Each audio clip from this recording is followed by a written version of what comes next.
Hello friends, my name is Ashish Kumar. I am faculty in Mass Communications Department in Babu Banarasi Das university Lucknow. आज मैं जिस विषय पर बात करने जा रहा हूँ वो भी बहुत इम्पॉर्टेंट है और टेलीविज़न जर्नलिज्म प्रोडक्शंस का एक बहुत ही इम्पॉर्टेंट पार्ट है। मॉड्यूल फर्स्ट में तो हमने कैमरे के बारे में सारी इंफॉर्मेशन और जितनी भी जानकारियाँ थी इकट्ठा की। इसके साथ ही हम लोगों ने डिस्कस भी किया कि किन किन विषयों पर हमें जो कैमरे के अंदर है उसका टूल टेक्निक क्या है, उसकी कंपोजिशंस क्या है, उसके शॉट्स क्या हैं, टाइप ऑफ शॉट्स क्या है, body parts, camera equipment, lens, aperture, shutter speed, ISO, सभी चीज़ों को लेकर हमने बात किया। लेकिन मॉड्यूल सेकेंड में जो हमें पढ़ना है वो पढ़ना है विजुअलाइजेशन। तो मॉड्यूल 2 में विजुअलाइजेशंस को अब हम इसके अंदर देखते हैं कि हमें क्या क्या चीज़ें पढ़ना है और समझना है। तो सबसे पहले तो मैं आपको बता दूं कि मॉड्यूल 2 में जो विजुअलाइजेशंस पढ़ना है वो बहुत ही इम्पॉर्टेंट है किसी भी टेलीविज़न जर्नलिज्म के लिए। अगर इसकी जानकारी नहीं है तो फिर ये आपके लिए बहुत ही नुकसान हो सकता है। सबसे पहले मैं अगर बात करूं तो विजुअलाइजेशंस में जो पढ़ने हैं different type of shots, camera angle, camera movement, aesthetic in visual composition, subject and camera relationship, apertures control, depth of field. यानी हमें जो विजुअलाइजेशंस में पढ़ना है इन सब चीज़ों को लेकर पढ़ना है। Different type of shots, camera angles, camera movement, aesthetics, visual composition, subject and camera relationship, apertures control and depth of field. उसके जो कंपोजिशंस हैं उसी कंपोजिशंस को ध्यान में रखकर हमें पढ़ना है। अब सबसे पहली बात है कि विजुअलाइजेशन में जो सबसे इम्पॉर्टेंट चीज़ है वो कंपोजिशन है। कंपोजिशन किसे कहते हैं? Composition refers to the way element of a scene are arranged in camera frame. Short composition refer to the arrangement of visual element to convey an intended message. यानी compositions उसे कहते हैं कि कोई भी कैमरा जो फ्रेम बनाते हैं हम और उसके अंदर जो हम सीन को जो विजुअल्स की जो कहते हैं ना आप अरेंज करते हैं कि हमारा बैकग्राउंड कैसा होना चाहिए, फोरग्राउंड कैसा होना चाहिए, मतलब उसके हर एलिमेंट्स को ध्यान में रखकर हम जब उसको अरेंज एक डिसिप्लिन अरेंज में ग्रामेटिकली जब हम अरेंज करते हैं उसको ही हम कंपोजिशन कहते हैं। आपको याद होगा कि बच्चे में या स्कूल के बच्चे या हम लोग जब बच्चे थे तो हम लोग जब पेंटिंग बनाते थे तो हम लोग एक कंपोजिशंस बनाते थे कि जैसे एक गांव का आपको सीनरी बनाने के लिए दिया जा रहा है या कहीं स्टेशन प्लेटफॉर्म का कंपोजिशन बनाने के लिए दिया जा रहा है या एयरपोर्ट का कंपोजिशन बनाने के लिए दिया जा रहा है या किसी इंडस्ट्रीज का कंपोजिशन एलिमेंट बनाने के लिए दिया जा रहा है। तो ये इस बात का हमें ध्यान रखना होता है कि हम जिस सीन का कंपोजिशन बना रहे हैं उससे वो चीज़ें रिलेटेड हो, अरेंज हो, डिसिप्लिन में हो, ग्रामेटिकली जो हो वो अरेंज हो, तभी वो कंप्लीट और गुड कंपोजिशन माना जाता है। ऐसा नहीं है कि आप अगर रेलवे प्लेटफॉर्म का कंपोजिशन बना रहे हैं तो वो रेलवे प्लेटफॉर्म का कंपोजिशन जो है वो उसमें आप एयरपोर्ट का कंपोजिशन डाल देंगे तो वो क्या हो जाएगा, कंपोजिशन फुलफिल नहीं होगा, वो बैड कंपोजिशन माना जाएगा, खराब कंपोजिशन माना जाएगा। इसलिए इस बात का हमें ध्यान रखना बहुत ही ज़रूरी है। अब है कि what is shot in camera.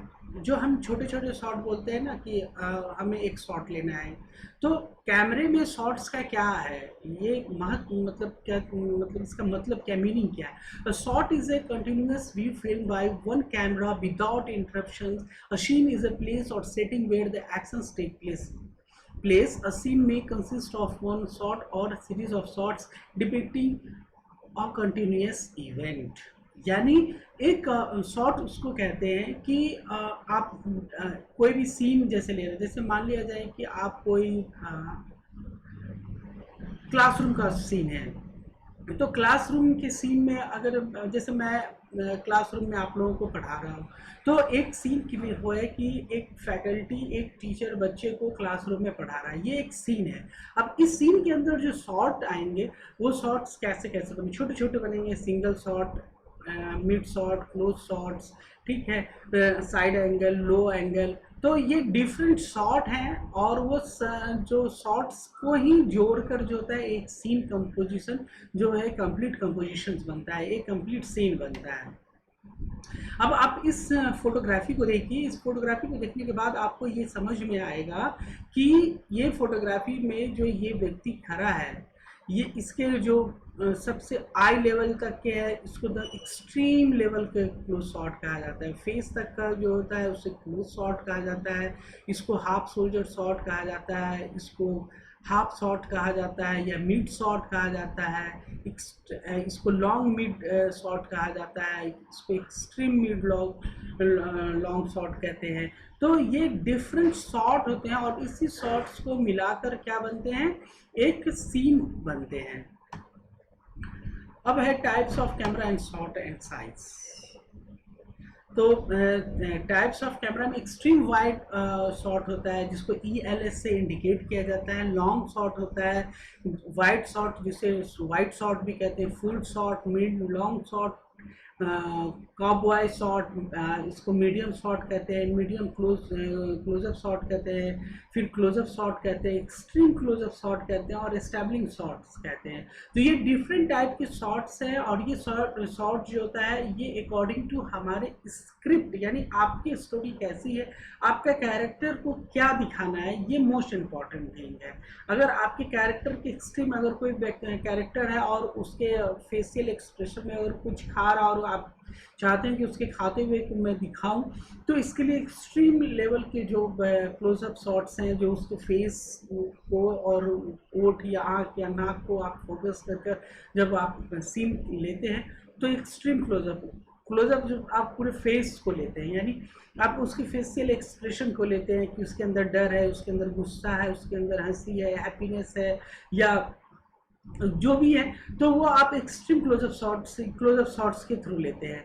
Mid close up shots में भी उसी तरह से है कि उसके मूवमेंट्स, उसके एक्शंस को उसको रिकॉर्ड करते हैं। मीडियम शॉट्स में भी उसी तरह है, कैरेक्टर्स के मूवमेंट एक्शंस को हम रिकॉर्ड करते हैं।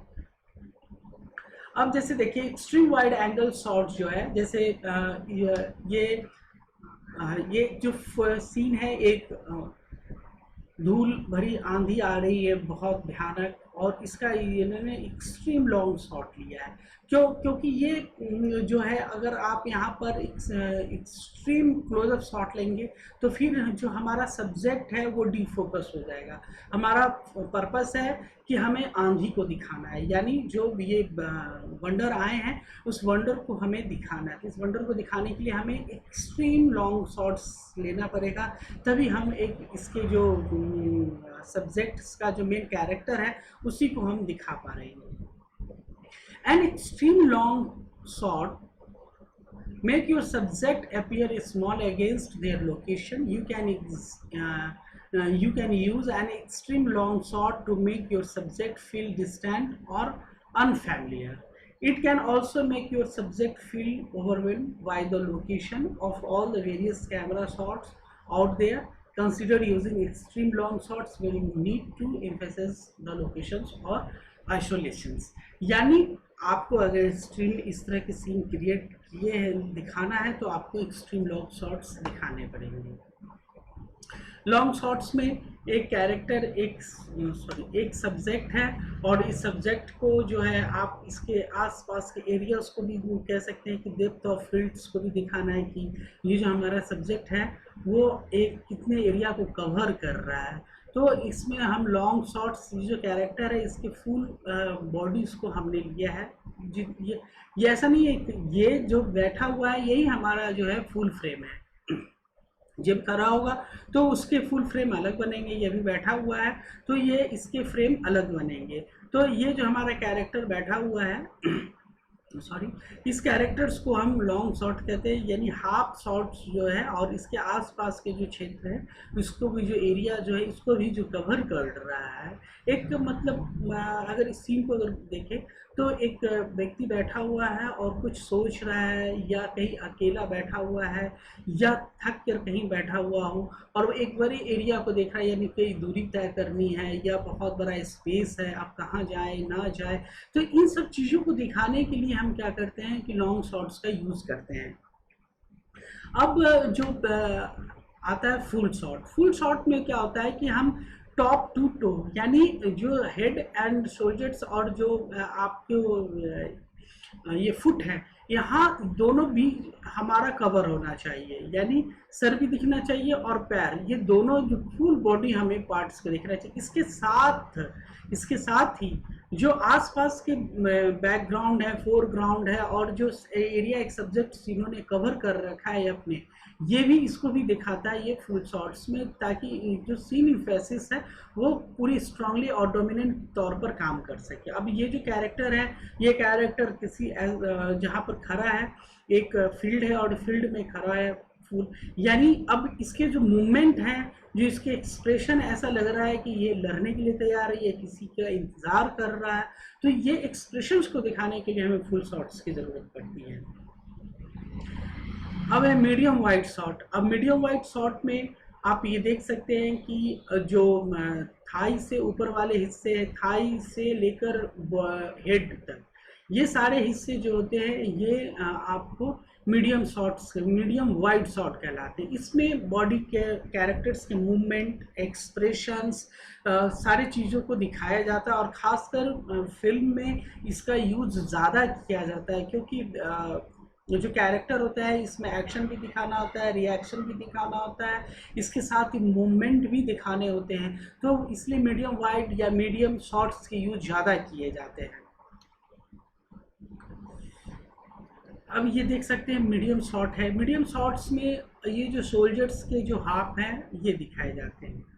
तो अब इसका दिखाने का भी मकसद यही होता है, मूवमेंट दिखाने का मकसद यही होता है कि हम इसके जो कैरेक्टर है उसके फेशियल एक्सप्रेशंस, उसके मूवमेंट, उसके जो एक कंटिन्यूस फॉर्म में जो वर्क कर रहे हैं वो, तो इस फॉर्म में हमें सभी चीज़ दिख जाते हैं, यानी कैरेक्टर्स भी हमें पूरी तरह से जो हमने डिपिक्ट कर रखा है वो भी दिखेगा।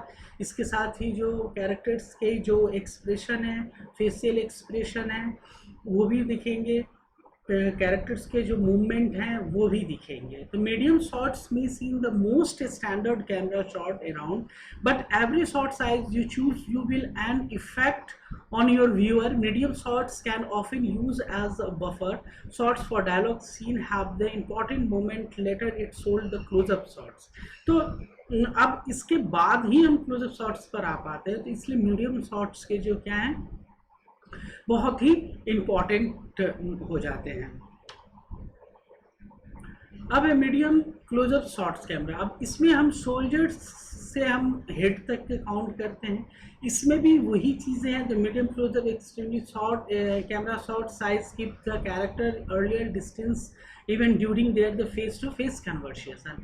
अब इसका जो हम यूज़ करते हैं वो फेस टू फेस कन्वर्सेशन के लिए यूज़ करते हैं, यानी दो कैरेक्टर जब बात कर रहे हैं और टू शॉट्स जब हम बना रहे हैं तो उसमें हमें ना फुल एक लॉन्ग शॉट की ज़रूरत नहीं है, हमें सोल्जर शॉट्स की ज़रूरत है, यानी मीडियम क्लोजअप शॉट्स की ज़रूरत है, क्योंकि इसमें हमें दोनों चीज़ दिख जाएंगे। एक तो सबसे पहले बात है कि जो सब्जेक्ट है उसके कैरेक्टर, दूसरा एक्सप्रेशन, तीसरा मूवमेंट, और चौथा जो ये बैकग्राउंड है वो भी हमें वो बैकग्राउंड दिख जाएगा कि हमारा सब्जेक्ट कहाँ पे खड़ा है।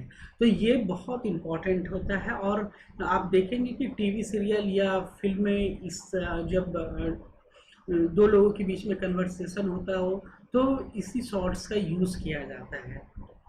तो हर शॉट्स का अपना एक इम्पॉर्टेंट रोल है, कौन सा शॉट कहाँ यूज़ करना है ये अकॉर्डिंग टू स्क्रिप्ट डिसाइड होता है। ऐसा नहीं है कि आप कोई भी शॉट्स लेकर कोई भी स्क्रिप्ट में डाल दें। अगर कोई गुफ्तगू की बातें चल रही है या मिस्ट्री की बातें चल रही है तो हमें भी शॉट्स उसी हिसाब से लेने होंगे। अगर बहुत डेंजर है तो हमें उसी हिसाब से लो एंगल शॉट्स लेने होंगे। अगर बहुत कोई वास्ट चीज़ें दिखानी है, बहुत हेवी चीज़ें दिखानी है तो लो एंगल्स से दिखाया जाता है। लेकिन अगर आप बहुत किसी पर्सपेक्टिव पॉइंट से, in large perspective point of view से दिखा रहे हैं तो हमें ईगल शॉट्स या जो है अपर शॉट्स या डस्ट शॉट्स का सहारा लेना पड़ता है। क्लोजअप शॉट्स में, इस शॉट्स में जो सबसे इम्पॉर्टेंट चीज़ होता है कि इसमें कैरेक्टर के फेशियल एक्सप्रेशंस को रीड किया जाता है, रिकॉर्ड किया जाता है। जैसे इसमें इसके तो एक तो फेस के एक्सप्रेशन, फेस के मूवमेंट और जो फेस का जो कैरेक्टर्स जो सामने वाले के अनुसार जो एक्सप्रेस कर रहे हैं वो भी दिखता है। अब इस कैरेक्टर के सब्जेक्ट को अगर हम ध्यान से देखें या गौर से देखें तो इसके आँख का सब्जेक्ट, ये जो फेशियल एक्सप्रेशन है वो ठीक है, इसके जो टिल्ट जो बेंड जो नेक है उसका, तो इसके अकॉर्डिंग ये डिसाइड होता है कि ये किस व्यक्ति से बात कर रहा है, किस एक्सप्रेशन में बात कर रहा है, उसके रिएक्शन क्या आ रहे हैं, उस पर क्या प्रभाव पड़ रहा है। तो ये क्लोजअप शॉट्स के बहुत इंपॉर्टेंट रोल होते हैं। क्लोजअप शॉट्स का यूज़ तभी किया जाता है जब आप किसी के बहुत रिएक्शन या बहुत क्लोजली किसी चीज़ को, कैरेक्टर्स को दिखाना चाहते हैं, उसके रिएक्शंस को, उसके एक्शन को, उसके मूवमेंट, फेशियल यानी फेस से रिलेटेड जितनी भी चीज़ें हैं वो क्लोजअप के थ्रू आप दिखा सकते हैं। अब आता है एक्सट्रीम क्लोजअप। अब इसमें एक चीज़ जो सबसे ध्यान रखने वाली बात होती है कि एक्सट्रीम क्लोजअप में सबसे पहले ध्यान रखा जाता है आँखों का, यानी आँख ही जो होता है वो मेन सब्जेक्ट हो जाता है, क्योंकि इसके थ्रू ही, आँख के ही थ्रू उस कैरेक्टर्स के मूवमेंट, एक्शंस, रिएक्शन, जितने भी चीज़ें होती हैं वो आँख के थ्रू हम इसको समझ सकते हैं कि उसे, जैसे आँख है तो उसके अंदर डर है या उसके अंदर खुशी है या उसके अंदर दुख है या उसके अंदर जो एक इमोशंस क्रिएट हो रहे हैं वो हम एक्सट्रीम क्लोजअप के ही थ्रू दिखा सकते हैं। इसलिए इसका यूज जो होता है वो कैरेक्टर्स को स्पेसिफिक चीज़ों को डिफाइन करने के लिए किया जाता है। अगर हमारा कैरेक्टर बहुत दुखी है और उसकी आंखें बहुत नम हैं, उसकी आंखों से जो है वो आंसू गिर रहे हैं, तो फिर हमें क्लोजअप शॉट लेना होता है। या किसी अचानक किसी को देखकर, ऐसी चीज़ों को देखकर उसके अंदर डर उत्पन्न हुआ है उसके आंखों में, तो वो डर भी आंखों में के ये क्लोजअप शॉट से, एक्सट्रीम क्लोजअप के थ्रू हम देख सकते हैं। या बहुत खुशी वाली वो चीज़ें, मूवमेंट है जो उसकी आंखों में दिख रही है, तो हम जो है इसके थ्रू भी एक्सट्रीम क्लोजअप के थ्रू जो है क्या करते हैं कि हम दिखाते हैं। अब what is the camera shot framing? Camera shot framing is the art and science of placing subject in your shot. Camera shot are all about composition. Rather the positioning the camera at the subject, you need compose an image. यानी जो camera shot के जो framing होते हैं वो क्या करते हैं कि हम सब्जेक्ट के अकॉर्डिंग और स्क्रिप्ट के अकॉर्डिंग क्या करते हैं, हम शॉट्स को डिसाइड करते हैं। ये एक कह सकते हैं कि आर्ट और साइंस का एक फ्यूजन होता है जिसके कारण एक नया चीज़ क्रिएट होता है, उसी को हम शॉर्ट फ्रेमिंग कहते हैं।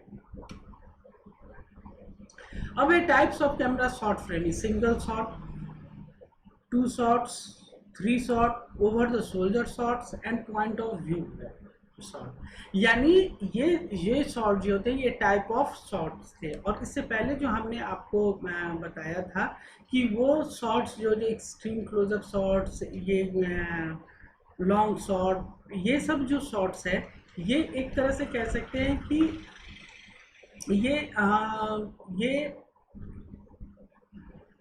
आप जो कैमरा के जो शॉट्स हैं उसके अकॉर्डिंग जो है ये कैमरा के शॉट हो गए, ठीक है, ये कैमरा के शॉट हो गए। और ये जो आप जो हम लोग डिस्कस करने जा रहे हैं जिस विषय पर, वो है आपको सबसे इम्पोर्टेंट ये कि हमें कैरेक्टर्स को किस फॉर्म में देखना है, यानी शॉट्स के। अब सिंगल शॉट है, 2 शॉट है, 3 शॉट्स है, ओवर द शोल्डर शॉट्स है, पॉइंट ऑफ व्यू कैमरा है, यानी अब ये हम कैमरा के शॉट्स में इंटर कर रहे हैं। वो था एंगल के पॉइंट ऑफ व्यू से था कि हमें क्लोजअप शॉट चाहिए, हमें मिड शॉट चाहिए। अब है कि हमें सीन के अंदर जो हमें सिंगल शॉट है, 2, अगर एक कैरेक्टर है तो 1 शॉट है, 2 कैरेक्टरों के हम शूट कर रहे हैं तो 2 शॉट चाहिए। तो उसके एक्शन रिएक्शंस की हम आज अभी बात करेंगे। अब single shot, when your shot captures one subject it is known as single shot. यानी एक सब्जेक्ट को जब आप कैप्चर्स कर रहे हैं तो उसको हम सिंगल शॉट कहते हैं। जैसे मैं आपसे बात कर रहा हूँ, ये सिंगल शॉट है। अगर हमारे ही बीच में अगर कोई दूसरा कैरेक्टर दूसरे अगर आप आ जाए या कोई दूसरे फैकल्टी आकर बात करने लगे तो वो 2 शॉट हो जाएंगे। तो आप इस पिक्चर में भी देख सकते हैं कि इसमें एक सब्जेक्ट है, एक कैरेक्टर है और ये अकेला कैरेक्टर, इसलिए इसको सिंगल शॉट कहा गया। अब जो सबसे इम्पॉर्टेंट है 2 शॉट। अब इसमें 2 व्यक्तियों की बातचीत आपको दिखाना है, तो इसमें हमें 2 शॉटों की ज़रूरत पड़ेगी। ऐसा तो नहीं है कि 1-2 व्यक्ति बात कर रहे हैं, एक व्यक्ति को शूट कर ले और दूसरे व्यक्ति को छोड़ दे, तो पता ही नहीं चलेगा कि उस व्यक्ति ने किससे बात की, खुद से बात की या किसी और से बात की।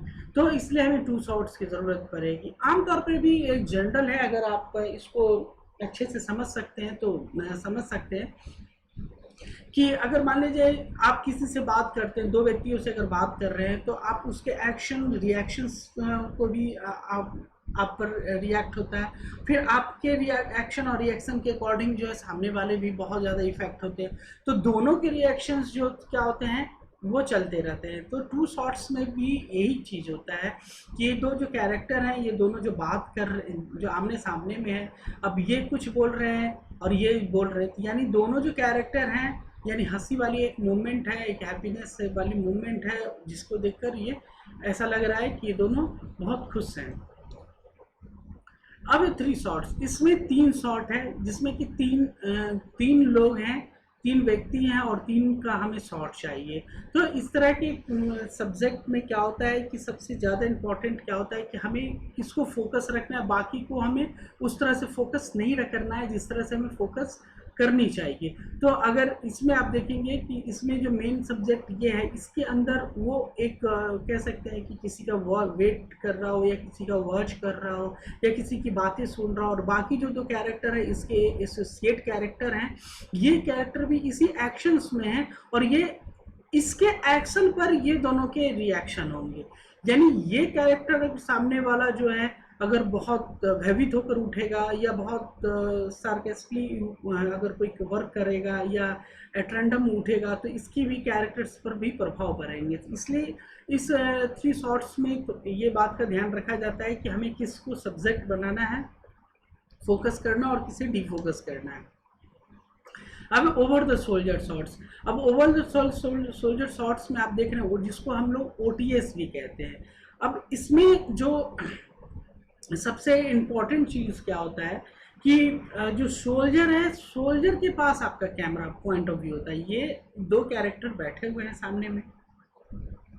अब 2 कैरेक्टर जो बैठे हैं, तो इस कैरेक्टर के जो सोल्जर है, यहाँ पर आपका कैमरा लगा हुआ है और ये यहाँ के थ्रू जो है हम इस व्यक्ति को कैप्चर्स कर रहे हैं। यानी ये इसको अगर हम कहें तो हाफ जो है हम लोगों ने पढ़ा ना, extreme long shot, face long shots, mid shot, तो ये मिड शॉट्स ये बन जाते हैं।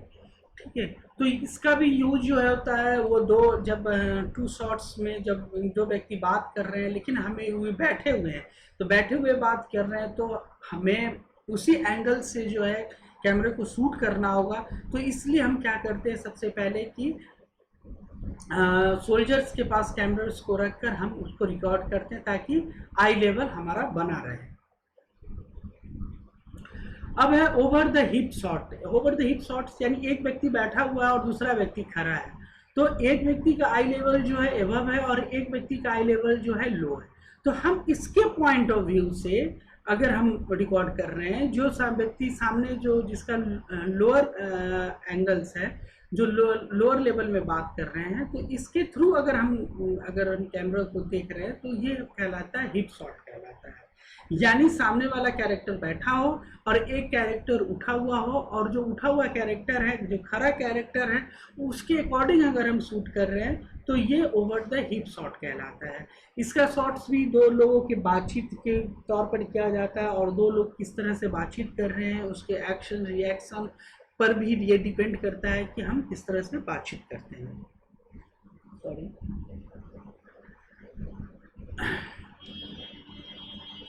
अब आते हैं पॉइंट ऑफ व्यू। ये मोस्ट इम्पॉर्टेंट थिंग है। आप इसका यूज जो होता है बहुत जगह फिल्मों में अब होता है, जैसे कि आप अगर कोई भूतिया टाइप की फिल्में हैं उसमें यूज होता है, या कोई ऐसा जासूस टाइप की फिल्म है उस पे होता है, या चोरी छिपे किसी की बात, कोई अगर कैरेक्टर बात कर रहा हो और कोई ऐसा आपको फील करवा रहा हो कि कोई सुन रहा हो उसकी बात, तो ये पॉइंट ऑफ व्यू है। अब इसके इंडिकेशंस अलग अलग होते हैं सॉरी, इसके इंडिकेशन अलग अलग होते हैं, इसके एक्शन अलग अलग होते हैं, इसके रिएक्शन अलग अलग होते हैं। Now let's talk about choosing camera shots.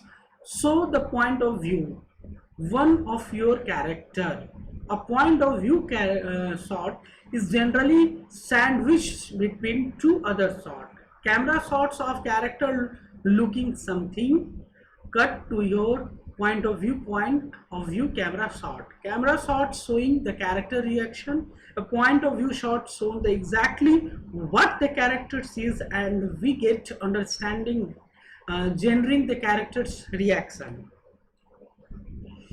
तो जो डिफरेंट टाइप के शॉट्स थे, इसमें हमने इस चीज़ों को समझा, और ये समझना इसलिए ज़रूरी है क्योंकि जब हम टेलीविज़न में जाएंगे और जब कैमरा हमें वर्क करने के लिए मिलेगा तो हमें पास जानकारी होनी चाहिए कि हमें सिंगल शॉट लेना है कि 2 शॉट्स लेना है या 3 शॉट्स लेना है या पॉइंट ऑफ व्यू शॉट्स लेना है। इसके अलावा एंगल के पॉइंट ऑफ व्यू से एक्सट्रीम क्लोजअप है, सोल्जर शॉट्स है, हाफ सोल्जर शॉट्स है, या फुल शॉट्स है, या एक्सट्रीम लॉन्ग शॉट है। तो ये इन बातों का ध्यान रखना बहुत ही ज़रूरी है। अगर इस बात का ध्यान नहीं रखते हैं तो फिर हमारा सब्जेक्ट जो है जिसके लिए हम शूट करने जा रहे हैं वो बेकार हो जाएगा। और टेलीविजन की दुनिया में कैमरा का बहुत इंपॉर्टेंट रोल होता है। अगर कैमरा की जानकारी नहीं है तो आप किसी भी तौर पर कैमरा टेलीविजन में काम नहीं कर सकते, खासकर टेक्निकल फॉर्म की बात करें।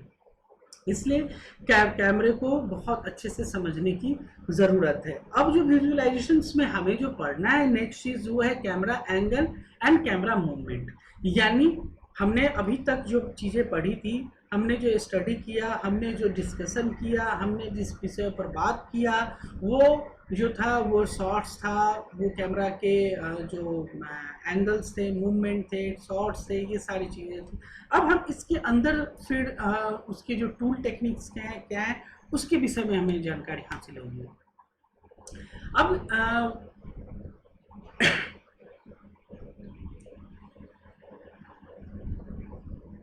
जो सबसे इम्पॉर्टेंट चीज़ जो है वो है, अब जैसे देखिए ये है आई लेवल शॉट्स, ठीक है। अब ये इस आई लेवल शॉट्स में ये जैसे लो एंगल शॉट हो गया, ये हाई एंगल शॉट हो गया, जिसमें कि एक दिखाया जा रहा है कि एक कैरेक्टर्स जो है कहीं चढ़ाई पर वो चढ़ाई कर रहे हैं, पहाड़ पे चढ़ाई कर रहे हैं और वो किसी ऊपर चीज़ों को देख रहे हैं। तो वो जो ऊपर कैरेक्टर जब ऊपर देखता है तो उसको हाई एंगल शॉट्स कहते हैं। यानी आपकी आई लीड जो है ऊपर की ओर है तो हाई एंगल शॉट्स, अगर नीचे की ओर है तो लो एंगल शॉट्स कहते हैं। ये देखिए ये भी है, वही है जैसे हमने पिछले क्लास में अभी तुरंत हम लोगों ने डिस्कस किया था कि ये मैंने उसको और भी आपको एग्जांपल के थ्रू ये समझाया कि किस तरह से काम करता है। अब ये ग्राउंड लेवल शॉट्स है जिसमें कि एक कैरेक्टर है, अब कुछ गिर गया है, सामान उठा रहा है, तो वो भी ग्राउंड लेवल शॉट्स हो जाएंगे। फिर सोल्जर लेवल शॉट्स वही है, सोल्जर्स तक के हमें लेवल के शॉट्स जो लेने हैं। फिर ये डस्ट शॉट जो होता है वो बहुत ही एक्शंस और सीन को बहुत ही इफेक्टिव, बहुत ही अच्छा बनाने के लिए कि एक मतलब जब आप कैरेक्टर्स को ले रहे हैं तो एक टिल्ट हम 30 या 70% जब झुकाते हैं कैमरे को पैन करते हुए जब हम आगे बढ़ते हैं तो उसे हम डच शॉट कहते हैं। अब ये क्या है, for the Dutch angles the camera is slanted to one side and with the horizontal lines tilted in the way you can create scene of disorientations। मतलब आप जब हॉरिजॉन्टल लाइंस को जब आप झुकाते हैं और एक कैमरा एक तरफ टिल्ट करके जब आप एक्शन रिएक्शंस रिकॉर्ड करते हैं उसी को ही डच शॉट कहते हैं। ये देखिए ये बर्ड आई शॉट्स है, यानी बहुत टॉप एंगल से किसी सब्जेक्ट को आप कैप्चर्स कर रहे हैं जिसमें कैरेक्टर जो फुल बॉडी में दिख रहे हैं। जैसे इसके आप देख सकते हैं कि इसके फेस और इसके जो पैर हैं वो दोनों जो पूरे बॉडी कैप्चर्स में आ रहा है, और ये कैरेक्टर लग रहा है कि ऊपर किसी का वेट कर रहा है, इंतज़ार कर रहा है, या कोई ऐसी मूवमेंट या ऐसी कोई घटना ऊपर में हुई है आकाश में जिसे ये देख रहा है, या बिल्डिंग के सामने में खड़ा हो तो बिल्डिंग के ऊपर कुछ ऐसी घटनाएं घटी है जिसे वो देख रहा है। इस बात का भी हमें ध्यान रखना चाहिए। अब है कि camera types of camera movement meaning through the motion. अब हम मोशंस के थ्रू जो है हम कैमरा के शॉट्स को हम शूट करेंगे कि मोशन जो हमारा है, जैसे कोई मोशन चल रहा है कि स्टैटिक है, डॉली शॉट है, जूम शॉट है, डॉली जूम शॉट है, पैन शॉट है, टिल्ट शॉट है, तो हम जो एक शॉट्स तैयार किया, हमने सिंगल शॉट तैयार किया, डबल शॉट तैयार किया, हमने मिड शॉट तैयार किया, हमने लो एंगल शॉट तैयार किया, हमने एक्सट्रीम लॉन्ग शॉट तैयार किया, तो उसमें एक मोशन क्रिएट जब हम करेंगे उसके थ्रू भी हम जो है हम एक्शंस और रिएक्शंस को रिकॉर्ड करते हैं। तो इसके थ्रू जो हमने डिवीजन किया है वो इस तरह से है कि एक फिक्स शॉट होता है, एक डॉली शॉट होता है, एक जूम शॉट होता है, एक डॉली जूम शॉट होता है, पैन शॉट होता है, टिल्ट शॉट होता है, जिप स्विप शॉट होता है, स्विप टिल्ट शॉट होता है, ट्रैकिंग शॉट होता है, ग्रैब शॉट होता है, आर्क शॉट होता है। ये डिफरेंट टाइप के शॉट्स हैं और इन्हीं पर बात हम आज करेंगे।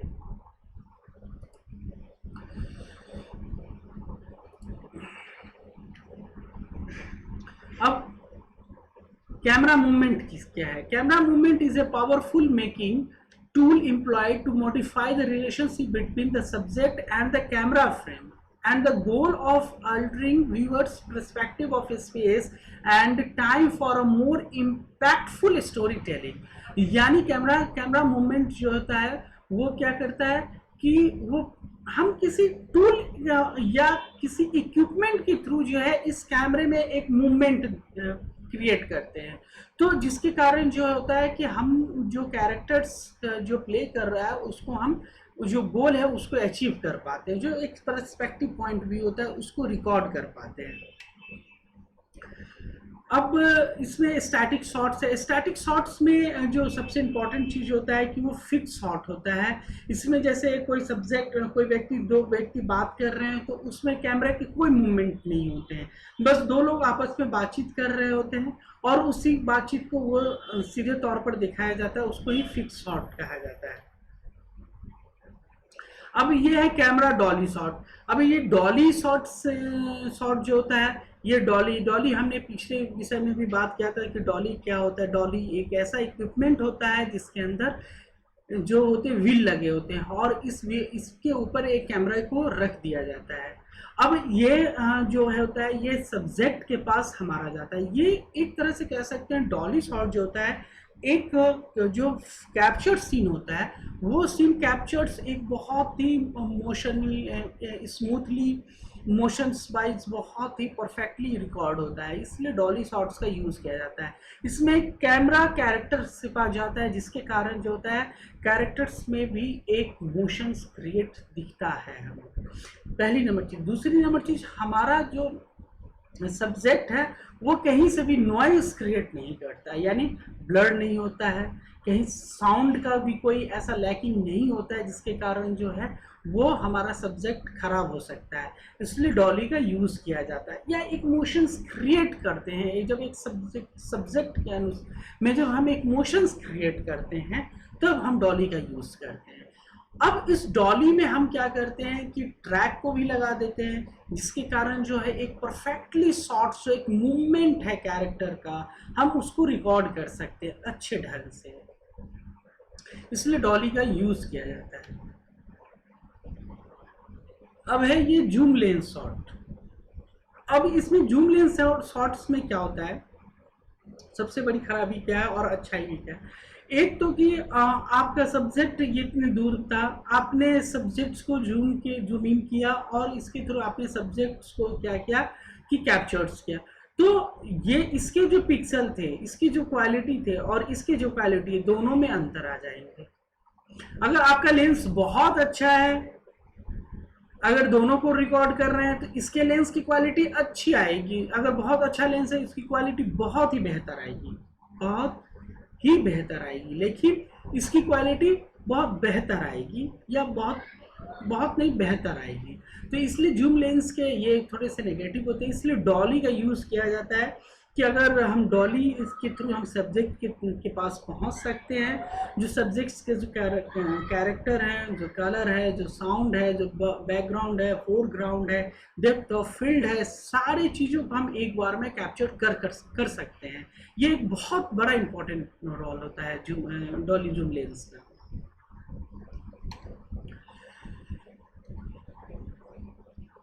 फिर कैमरा पैन शॉट है। कैमरा पैन शॉट्स में आप कैमरा को पैन करते हुए दिखाते हैं, जैसे कोई कैरेक्टर है और वो भाग रहा है तो वो आप, या चलते हुए जा रहा है तो हम उसको जो है पैन करते हुए दिखाते हैं, तो ये कैमरा पैन शॉट कहलाता है। इसके अलावा जो होता है व्यू पैन शॉट होता है या स्वीप पैन शॉट होता है। इसमें क्या होता है कि जब कैमरा जो होता है एक कैरेक्टर से दूसरे कैरेक्टर पर जब जाता है, ठीक है, और एक मोशन ब्लर उत्पन्न क्रिएट करता है, उसको हम विप पैन शॉट्स कहते हैं। इसी तरह विप टिल्ट शॉट्स है, तो इसमें भी वही चीज़ें हैं जो स्वीप करते हैं और कैरेक्टर्स को वर्टिकली या हॉरिजॉन्टली किसी तौर पर आप दिखाते हैं। फिर एक ट्रैकिंग शॉट्स है, या ट्रैकिंग शॉट्स वो शॉट होता है जो कोई चल रहा है या कोई किसी का पीछा कर रहा है या कोई भाग रहा है या कोई ऐसा चीज़ कैप्चर, यानी आप जब किसी कैरेक्टर्स को पीछे से, आगे से नहीं, पीछे से जब फॉलो कर रहे हैं, जब कैमरा फॉलो कर रहा है, that is called the tracking shot. ये याद रखिएगा। उसके बाद grab shot is dolly shots के हॉरिजॉन्टली जब होता है तो उसको ग्रैब शॉट कहा जाता है। आर्क शॉट भी वही, arc shots are camera shots where the camera moves around the subject in arc pattern so as to show more the surrounding. अब हम टाइप्स ऑफ कैमरा मैकेनिज्म जानेंगे, ठीक है, कि क्या टाइप्स ऑफ कैमरा मैकेनिज्म क्या है। अब इसके जो अंडरस्टैंडिंग एडिक्वेटेड से, यानी कैमरा के मैकेनिज्म के अनुसार जो है ये हमने शॉट्स तैयार किया है। Stick shot, slider shot, handle shot, steady cam, gimbal shots, ठीक है। तो हम कैमरा के शॉट्स जो ले रहे हैं उसके लिए कौन कौन से मैकेनिज्म को हम यूज़ कर रहे हैं वो बहुत इम्पॉर्टेंट हो जाता है। तो ये सबसे पहले इस जो जैसे जीप शॉट है, क्रेन शॉट है, ड्रोन शॉट है, ये ऑलरेडी हम लोगों ने types of equipment, camera equipment में हम लोगों ने डिस्कस कर रखा है। लेकिन फिर भी मैं थोड़ा सा आप लोगों को ब्रीफ करके बता दूं कि जैसे जीप शॉट है, तो जीप शॉट एक क्रेन टाइप का मशीन होता है, उसमें कैमरा को लगा दिया जाता है और उसके थ्रू शूट किया जाता है। ड्रोन शॉट्स आपको पता ही होगा, आजकल ड्रोन शॉट्स का बहुत यूज़ किया जाता है। एक ड्रोन एक उड़ती हुई एक इक्विपमेंट होता है जिसमें कैमरा को रख दिया जाता है और उसको जो है रिमोट के थ्रू जो है हम उसको शूट करते हैं। गिम्बल शॉट्स ये हाथ में या बॉडी में एक तरह से एक जैकेट टाइप के पहने होते हैं, उसमें कैमरे लगे होते हैं और फिर उसको शूट करते हैं उसके थ्रू। स्टेडी कैमरा वो होता है, शॉट वो होता है जो आप एक जगह फिक्स कर आप किसी चीज़ों को शूट करते हैं। फिर ट्राइपॉड शॉट वो होता है जो ट्राइपॉड लगाकर, कैमरा लगाकर जब आप शॉट करते हैं, फिक्स शॉट को लेने के लिए आप क्या करते हैं, ट्राइपॉड का यूज़ करते हैं। स्लाइडर शॉट्स जो कि आप किसी पास थ्रू करने के लिए आप स्लाइड शॉट का यूज़ करते हैं। तो इस तरह से टाइप्स ऑफ कैमरा मैकेनिज्म के हैं। तो आज हमने बहुत इम्पोर्टेंट चीज़ों को समझा और ये इतना इम्पोर्टेंट है, अगर आप इसे बहुत अच्छे से समझ ले तो आई थिंक अगर आप कहीं भी मीडिया इंडस्ट्रीज में जाएंगे तो आपको किसी प्रकार की कोई दिक्कत नहीं होगा, या फिल्मी लाइन में भी जाते हैं या प्रोफेशनली तौर पर भी अगर काम करते हैं तो किसी प्रकार की कोई समस्या नहीं होगी। इसलिए हमने हर, अगर मैंने शॉर्ट का भी डिवीज़न किया तो वो अलग अलग पर्सपेक्टिव पॉइंट ऑफ व्यू से किया, ताकि आप अच्छे से उसको समझ सकें। इसके अलावा जो कैमरा के जो इक्विपमेंट, कैमरा के मैकेनिज़्म, कैमरा के जो टूल टेक्निक्स हैं, ये तमाम चीज़ों के अकॉर्डिंग जो है, ये सारी चीज़ों को अगर आप अच्छे से बेहतर से समझ लें तो आपके लिए बहुत ही बेनिफिट होगा। तो आज के वीडियो के लिए बस इतना ही। हम नेक्स्ट वीडियो में हम फिर कुछ लेकर आप लोगों के सामने में आएंगे, और फिर हम आप लोगों के सामने में एक ऐसे सब्जेक्ट को लेकर आएंगे ताकि आपके लिए बहुत ही उपयोगी साबित होगा। आप लोगों के लिए मोस्ट इम्पॉर्टेंट थिंग होगा, आप लोग जो है अच्छे से सिलेबस को कवर कर सके, समझ सके, जान सके, ताकि आपको कहीं भी भविष्य में दिक्कत ना हो। Thank you.